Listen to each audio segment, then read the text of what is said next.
Affollato Consiglio Comunale ieri sera a Barcon di Vedelago, nel Trevigiano, per il contestato progetto di un polo agroalimentare. Scoppiano le polemiche.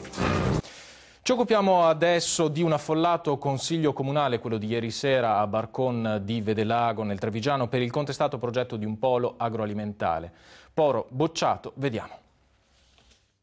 Bocciato. Il progetto di un polo agroalimentare ipotizzato a Barcon di Vedelago, a poca distanza da Villa Emo nel Trevigiano, si arena in Consiglio Comunale. 12 voti contrari, di cui 4 appartengono alla maggioranza di giunta, 9 a favore. Prevedeva la costruzione di una cartiera, di un centro di ricerca alimentare per animali e di un macello. Avrebbe interessato circa 90 ettari, attualmente destinati all'agricoltura, che a quanto pare rimarranno tali.